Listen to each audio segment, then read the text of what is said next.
बनवणार आहोत कोरमा पुरी। त्याच्यासाठी मी इथे 2 कप गव्हाचं पीठ घेतलेलं आहे आणि 3 टेबलस्पून बारीक रवा घेतलेला आहे। आपण व्यवस्थित चाळून घेणार आहोत। त्यातच आपण टाकणार आहोत चवीप्रमाणे मीठ। व्यवस्थित मिक्स करून घ्यायचं आहे। थोडं थोडं पाणी टाकून पीठ हे चपातीच्या पिठाप्रमाणे मळून घ्यायचं आहे। पीठ आपलं व्यवस्थित मळून झालेलं आहे।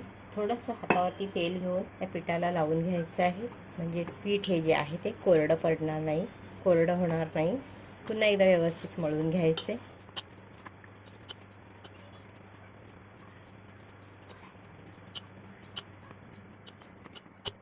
आता हे आपलं पीठ व्यवस्थित मळून झालेलं आहे।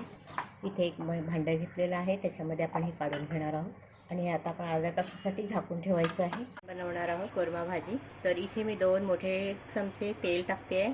व्यवस्थित गरम करून घ्यायचं आहे। आपण बनवणार आहोत कोरमा भाजी। त्याच्यासाठी मी इथे कढईमध्ये 2 टेबलस्पून तेल गरम करून घेतलेलं आहे। त्याच्यामध्ये टाकणार 2 तेजपत्ता, 3 ते 4 लवंगा, 2 ते 3 दालचिनी, 1 छोटा चमचा जिरं व्यवस्थित परतवून घ्यायचं आहे। त्यातच आपण टाकणार आहोत 1 मोठा चमचा आलं लसूण हिरव्या मिरचीची पेस्ट। त्यातच आपण टाकणार आहोत काजू, 4 ते 5 काजू घेतलेले आहेत, व्यवस्थित परतवून घ्यायचे आहेत। 2 मोठे कांदे बारीक चिरून घेतलेले आहेत, ते आपण ह्याच्यामध्ये टाकून घेणार आहोत। कांदे व्यवस्थित परतवून घ्यायचे आहे। मध्यम आचेवरती कांदा व्यवस्थित शिजवून घ्यायचा आहे, मऊ होईस्तोवर। ते 3 मिनिटं झालेली आहेत। आता आपण ह्याच्यामध्ये टाकणार आहोत 2 मोठे टोमॅटो बारीक चिरलेले। त्यातच आपण टाकणार आहोत हिंग, चिमूटभर हिंग टाकलेला आहे। व्यवस्थित परतवून घ्यायचं आहे आणि कांदा टोमॅटो आता पुन्हा एकदा आपण 2 ते 3 मिनिटं मऊ होईस्तोवर मंद आचेवरती शिजवून घ्यायचं। 2 ते 3 मिनिटं झालेली आहेत। कांदा टोमॅटो छान मऊ झालेला आहे। आता आपण त्याच्यामध्ये टाकणार आहोत मसाले। ते मी घेतला अर्धा छोटा चमचा हळद, 1 चमचा लाल मिरची पावडर, 1 मोठा चमचा पावभाजी मसाला आणि 1 मोठा चमचा गोडा मसाला। तुम्ही मसाले तुमच्या आवडीप्रमाणे वापरू शकता। आता हे व्यवस्थित मिक्स करून घ्यायचं आहे। त्यातच आपण टाकणार आहोत पेस्ट। इथे मी अर्धा ओला नारळ, 10 काजू टाकून त्याची पेस्ट तयार करून घेतलेली आहे, ती आपण त्याच्यामध्ये टाकून घेणार आहोत। व्यवस्थित मिक्स करून घ्यायचे आहे।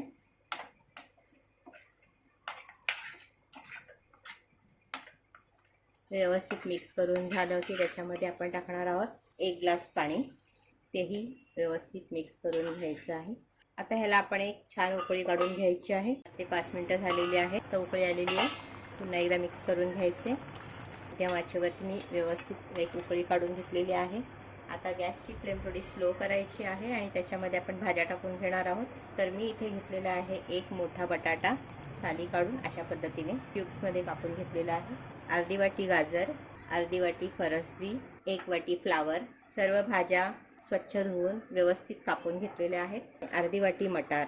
या सर्व भाज्या तुम्ही वाफवून घेतल्यात तरीसुद्धा चालतील, मी कच्च्याच वापरलेल्या आहेत। आता ह्या व्यवस्थित मिक्स करून घ्यायच्या आहेत आणि 15 ते 20 मिनिटं मध्यम आचेवरती शिजवून घ्यायचे आहे। त्यातच आपण टाकणार आहोत चवीप्रमाणे मीठ। मिक्स करून घ्यायचं आहे। झाकण लावून ह्या भाज्या आपण मध्यम आचेवरती शिजवून घेणार आहोत। ते 20 मिनिटं झालेली आहे। पाहूया आपण, गॅसची फ्लेम जरा स्लो करते। मस्तच झालेली आहे। आपण पाहूया भाज्या शिजल्यात की नाही। बटाटा शिजला असेल तर छानच शिजलेला आहे। तुम्हाला जर भाजी पातळ वाटत असेल तर त्याच्यामध्ये एखादा उकडलेला बटाटा तुम्ही टाकू शकता। तुम्ही याच्यामध्ये टाकते 1 वाटी पनीर देखील तुम्ही थोडंसं तेलामध्ये परतवून म्हणजे तळून त्याच्यामध्ये टाकू शकता। खूपच छान स्वाद येतो ह्याच्याने। ते मी 1 छोटासा बटाटा उकडून घेतलेला आहे, तोही त्याच्यामध्ये मिक्स करणार आहे। छान दाटपणा येतो याने। या भाजीमध्ये ग्रेव्ही तुम्ही तुमच्या आवडीप्रमाणे कमी जास्त करू शकताय। आणि ह्या स्टेजला तुम्ही त्याच्यामध्ये मीठ बघा किती आहे ते, मीठ कमी वाटत असेल तर टाकू शकताय। आता याच्यामध्ये टाकते पाव चमचा गरम मसाला आणि बारीक चिरलेली कोथिंबीर मिक्स करून घ्यायची आहे। ह्याला 5 मिनिटं आपण मंद आचेवरती शिजवून घेणार आहोत। 5 मिनिटं झालेली आहेत।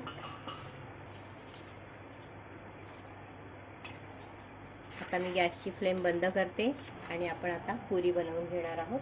गॅसवर कढई ठेवलेली आहे, त्याच्यामध्ये आपण तेल गरम करून घेणार आहोत। आपला पीठ छान बनवून तयार आहे, चांगला सेट झालेला आहे।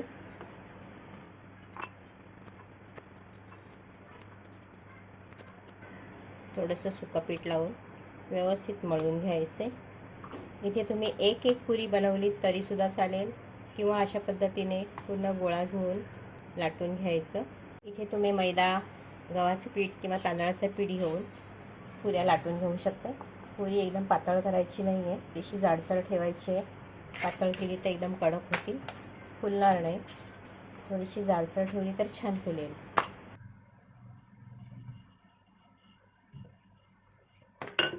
अशा पद्धतीने मी ही पोळीसारखं लाटून घेतलेलं आहे. तुम्ही एक एक बनवलीत तरीसुद्धा चालेल. इथे मी वाटी घेतलेली आहे, तुम्ही ग्लासाच्या सहाय्याने सुद्धा करू शकता. पहा,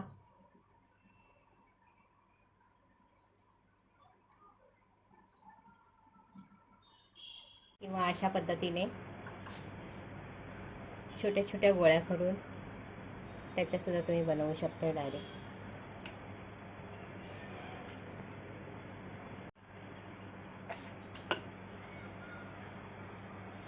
अशा पद्धतीने बनवून गरम तेलावरती मध्यम आचेवरती तळून घ्यायचं आहे.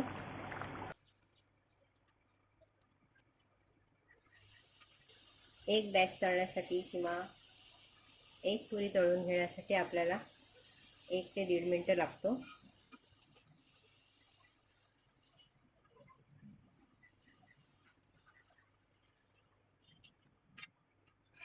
अशाच पद्धतीने मी आणखी एक तुम्हाला तळून दाखवते.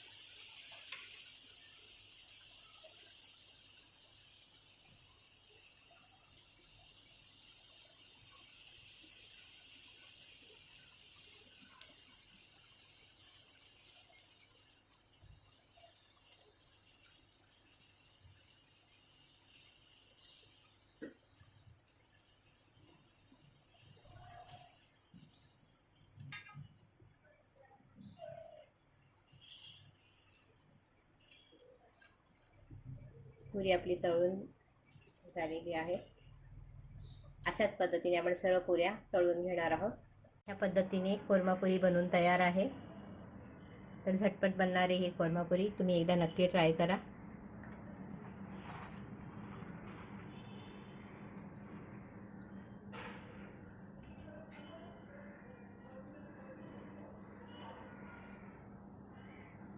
व्हिडिओ खाली लाईक करा, फ्रेंड्स फॅमिलीबरोबर शेअर करा, कमेंट करायला विसरू नका. धन्यवाद.